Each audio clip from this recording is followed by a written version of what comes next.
Hello everyone, welcome to Jatin Varma's IAS academy. मेरा नाम है साक्षी और आप में से कई स्टूडेंट्स होंगे जिन्होंने अभी अभी यूपीएससी सीएससी 2021 के लिए प्रिपेयर करना स्टार्ट किया होगा। अलॉन्ग विद दैट आप पहले से प्रिपरेशंस भी कर रहे होंगे ऑफ कोर्स। सो सबसे पहले आपने अपने सीनियर्स से, अपने कॉलीग्स से या फिर इंटरनेट पे फर्स्ट थिंग आपने सर्च की होगी या फिर पूछी होगी that how to prepare for UPSC. तो फर्स्ट आंसर आपको मिला होगा, तो लोगों ने ज्ञानी लोग होते हैं उन्होंने बोला होगा that 6th to 12th NCERTs पढ़ लो। ठीक है, बट ये तो बहुत ही बेसिक टर्म हो गया कि एनसीईआरटीज क्लास 6 से क्लास 12 तक आपको पढ़नी है। बट क्या पूरी एनसीईआरटीज पढ़नी है? क्या एनसीईआरटीज के कुछ चैप्टर्स पढ़ने हैं? ये सारे क्वेश्चंस के आंसर मैं इस सेशन में आपको दूंगी। सो इस सेशन में हम डिस्कस करने वाले हैं list of NCERTs that you need to follow for your UPSC CSC 2021। ठीक है, हम यहाँ पर कंप्लीट बुक लिस्ट डिस्कस करेंगे 6 से क्लास 12 तक किस सब्जेक्ट में क्या क्या कौन कौन सी एनसीईआरटीज आपको पढ़नी है और कौन सी एनसीईआरटीज आपको नहीं पढ़नी है। अगर कुछ चैप्टर्स हैं लाइक साइंस के चैप्टर्स हुए, सपोज कुछ चैप्टर्स होते हैं साइंस में जो कि आपको पूरे नहीं पढ़ने होते हैं, ठीक है, क्लास 11 12 के, तो वो भी हम डिस्कस करेंगे कि किस किस मेन एरियाज पे, मेन चीजों पे आपको फोकस करना है। तो फर्स्ट ऑफ ऑल मैं आपको एडवाइस करूंगी कि अगर आप एनसीईआरटीज पढ़ने जा रहे हैं तो पहले आप उनके साथ साथ नोट्स बनाते जाएं, उन एनसीईआरटीज में हाइलाइट्स करते जाएं। आपको एटलीस्ट एनसीईआरटीज 3 बार पढ़नी है। क्यों पढ़नी है? फर्स्ट टाइम पढ़िए, नोट्स बनाइए, उसके हाइलाइट्स बनाइए, फिर उसके बाद सेकेंड और थर्ड टर्म में आपको उसको रिविजन करना है। एटलीस्ट 3 बार पढ़ने पर ही वो जो है आपके दिमाग में जाएगी। See NCERTs they are the most referred materials जो आपको हर एक कोई रेफर करेगा। दे द मोस्ट रिलायबल, क्योंकि ये ऑफ कोर्स गवर्नमेंट के थ्रू आती है, and they are the most trusted materials जो कि आप कभी कभी तो क्वेश्चंस यूपीएससी में डायरेक्ट एनसीईआरटी से कोट करके लिए जाते हैं। ठीक है, तो that is why it is most referred content. तो आज हम इस सेशन में पूरी लिस्ट जानेंगे, बट बिफोर बिगनिंग, अगर आप यूपीएससी सीएससी 2021 के लिए प्रिपेयर कर रहे हैं तो we have the integrated GS courses which is specially designed for the candidates who are appearing in UPSC CSC 2021. But if you have a few years, if you're planning to give it after 2 years, और अगर आप under graduate हो या फिर अगर आप working professional हो, so you can join the super 50 programmes. अगर आपको मॉड्यूल कोर्सेज ज्वाइन करने हैं like Indian polity, social issues, current affairs, round of 365 for Indian economy and comprehensive geography, इन सारे सब्जेक्ट्स के लिए we have the module courses as well. आप इन किसी भी कोर्सेज में एनरोल कर सकते हैं by visiting the website www.jatinverma.org। अगर आपको किसी भी चीज की इंफॉर्मेशन चाहिए या डाउट हो, you can contact on this particular number. So let's jump to the thing that we are going to discuss, starting off with history. History में आपको स्टार्ट करना है क्लास 6 से। ठीक है, आर पास्ट क्लास 6 में आर पास्ट से start करिए, पार्ट 1 है। फिर आप क्लास 7 का आर पास्ट 1 करेंगे। ठीक है, आपको बेसिक अंडरस्टैंडिंग मिलेगी हिस्ट्री के बारे में, यहां से स्टार्ट करेंगे, इट विल बी इजियर। आप जैसे जैसे पढ़ते जाएंगे आपके लिए इजी होता जाएगा। सॉरी, अलॉन्ग विद दैट मैं एक और बात बता दूं कि हिस्ट्री के लिए the most important thing is, history के लिए आपको ओल्ड एनसीईआरटीज भी रेफर की जाती हैं which are the most trustable and reliable and referred sources. So वो हम डिस्कस करेंगे आपको ओल्ड एनसीईआरटीज में क्या है पढ़ना है, ये these are the new NCERTs. फिर उसके बाद आपको पढ़ना है NCERTs class 8 part past, our past part 2 और उसका ही पार्ट 3 आपको फिर पढ़ना है। उसके बाद you need to refer class 9th India and contemporary world. इस बुक में आपको इंडिया और जो कंटेम्प्रेरी उस वक्त में चल रहा था उसके बारे में सारा ओवरव्यू दिया गया है और उसका पार्ट 2 भी आपको पढ़ना है। ठीक है, उसके बाद coming to history again, themes in Indian history part 1 class 12 की बुक है। फिर उसके बाद पार्ट 2 एंड पार्ट 3, ये जो तीनों के तीनों पार्ट हैं आपको रेफर्ड है। Once you will finish off these, it will be easier for you to understand history में कैसे क्या पूछा जाता है।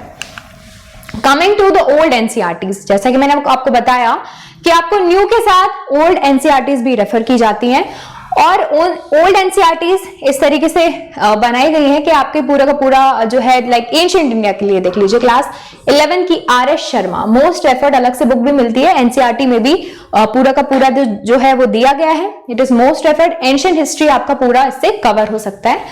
मेडिवल के लिए क्लास 9th सतीश चंद्र की जो बुक आती है, this is referred. And coming to the modern India, Bipin Chandra, most referred and easy to understand, सारे लोग इसकी बुक्स भी पढ़ते हैं, राइट? तो ये जो बुक है, this is also there for ये जो क्लास 10 की मॉडर्न इंडिया है, ओल्ड एनसीईआरटी, वर्ल्ड हिस्ट्री के लिए क्लास 10 का world history. Okay, these are referred. Now coming to art and culture. Art and culture में you need to focus on these two books. Art and culture NCERT class 11th and introduction to Indian art, ये आपको पढ़ना है.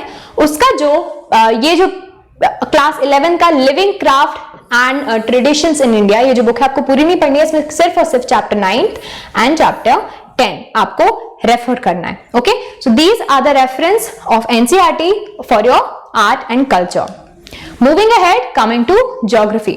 सी, geography एक ऐसा subject है जिसके लिए आपको बेसिक अंडरस्टैंडिंग्स भी चाहिए, इसीलिए it will be very very good कि आप जो है ज्योग्राफी क्लास 6 से स्टार्ट करो. क्लास 6 से आपको बहुत ही बेसिक से कंसेप्ट्स मिलेंगे जो आपको पढ़ने होंगे. वो बेसिक कंसेप्ट्स अगर आप शुरू से पढ़ेंगे तो आपके लिए जो डिफिकल्ट टर्मिनोलॉजीज हैं ज्योग्राफी में समझने के लिए वो इजी हो जाएगा. ठीक है, तो इट इज ऑलवेज रेफर्ड कि क्लास 6 से द अर्थ आर हैबिटेट से स्टार्ट करिए, इजी हो जाएगा. इजी बुक है, जल्दी जल्दी भी फिनिश हो जाएगी बुक. ठीक है, फिर क्लास 7 का आर एनवायरमेंट पढ़ना है आपको. फिर आपको पढ़ना है क्लास 8 का रिसोर्सेज एंड डेवलपमेंट. ठीक है, ये भी आपको पढ़ना है. फिर क्लास 9 पे आ जाते हैं. क्लास 9 की जो एनसीईआरटी होगी ज्योग्राफी के लिए, इट इज कंटेम्प्रेरी इंडिया 1. ठीक है, ये आपको रेफर्ड है. फिर क्लास 10th में contemporary India 2 and then fundamentals physical geography के लिए आपको this book is very very most important and referred 11 का. ठीक है, इसमें आपके बहुत सारे क्वेश्चंस आपके यहीं से ही आते हैं. ठीक है, coming to Indian geography, Indian का फिजिकल एनवायरनमेंट, तो इंडिया फिजिकल एनवायरनमेंट क्लास 11 की जो बुक है, फिर आपको ये पढ़नी है. 12th की fundamentals of human geography, human geography का जो आपका पोर्शन है सिलेबस में, वो आपका इसमें कंप्लीट होगा. फिर people and economy, economic geography का पोर्शन आपका क्लास 12 की इंडिया पीपल एंड इकोनॉमी में कंप्लीट होगा. ठीक है, ये हो गया पूरा ज्योग्राफी का स्ट्रक्चर. कमिंग टू पॉलिटी, जैसे कि मैंने आपको पहले बताया था, एक मैंने सेशन लिया है that how to cover Laxmikanth the polity in 30 days. उसमें बताया कि आपको कैसे एनसीईआरटी लक्ष्मीकांत पढ़ना है. अलॉन्ग विद दैट अगर आप एनसीईआरटीज भी बेसिक्स में रखोगे तो आपके लिए इजी हो जाएगा. इधर पे क्या आपको एग्जाम्पल्स के थ्रू, बीच बीच में ग्राफिक्स के थ्रू, एग्जाम्पल्स के थ्रू समझाया गया है. तो अगर आप एकदम लेमैन है तो आपको पॉलिटी को समझने में इजी भी होगा और पढ़ने में मजा भी आएगा. तो these are the referred book. NCERT class 9 political science democratic politics part 1 ये पढ़ना है. फिर political science democratic politics part 2 class 10th. फिर class 11th political science Indian constitution at work, very easy book और आपके लिए बहुत बहुत इंपॉर्टेंट है. ठीक है, now coming to the next part, political theory. If you have taken the PSIR as optional, so अगर आप ये बुक्स पढ़ेंगे अलॉन्ग विद दैट, अगर पार्ट जो आपका पेपर 2 है, ठीक है, मेंस के लिए, इसके लिए भी ये जो बुक्स हैं बहुत रेफर्ड हैं, आप इनको पढ़ सकते हो. प्रीलिम्स में भी आपको काम आएंगी. 1 और 2 क्वेश्चंस कभी ना कभी पूछ लेता है यूपीएससी कहीं ना कहीं से. So polity NCERT class 11th political science political theories, इसमें आपको पॉलिटिकल थ्योरीज के बारे में बेसिक अंडरस्टैंडिंग्स मिल जाएगी. फिर NCERT class 12th political science 1 contemporary world politics. ठीक है, वर्ल्ड पॉलिटिक्स से रिलेटेड क्वेश्चंस भी आपको कभी ना कभी यूपीएससी में मिल जाते हैं.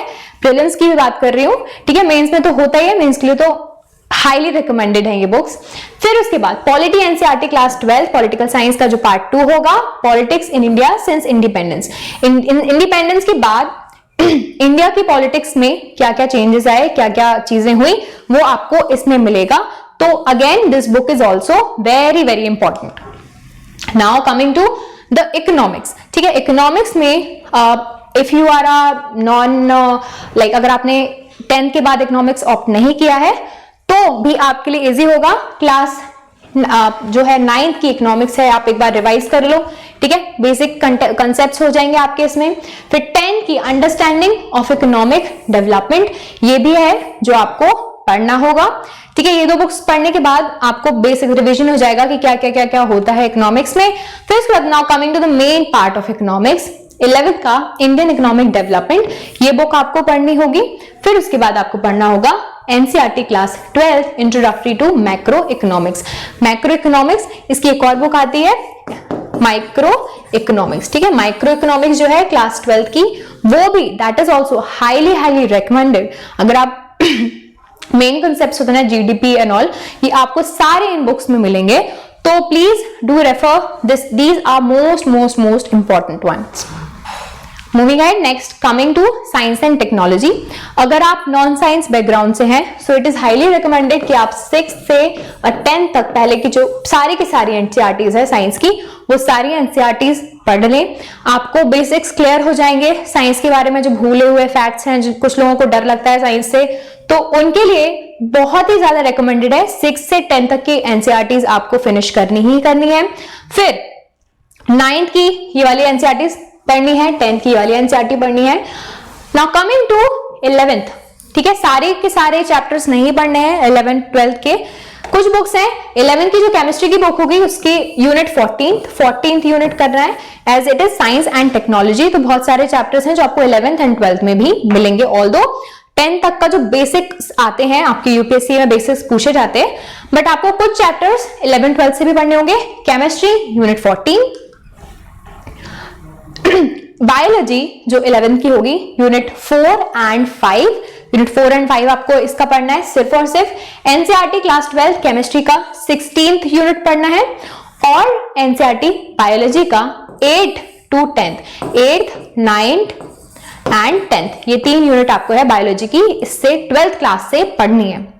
नाउ कमिंग टू एनवायरमेंट, जो बायोलॉजी की बुक थी क्लास 12th की, उसी के लास्ट 4 चैप्टर्स 13, 14, 15 एंड 16, ठीक है, 13, 14, 15, 16, ये 4 चैप्टर्स पढ़ने हैं एनवायरमेंट के लिए आपको क्लास 12 से, बायोलॉजी से। Okay, so guys, this is it. This was the complete list for your NCERTs, the list of books that are very and most important for your UPSC preparations. In books को पढ़िए, जैसे कि मैंने बताया, notes बनाइए, highlight करिए, revise करिए 3 से 4 बार एटलीस्ट, तभी जो है वो आपके दिमाग में NCERTs बैठ पाएंगी। These are the basics and fundamentals for your preparation. Although आपको बहुत सारी बुक्स भी रेफर की जाती हैं, उनको भी आपको पढ़ना होगा। मैंने आपके साथ जो है प्रिपरेशन स्ट्रेटेजी में वो शेयर किया ही हुआ है, अगर आपने वो वीडियो नहीं देखा है तो आप प्लीज जाके देखिए।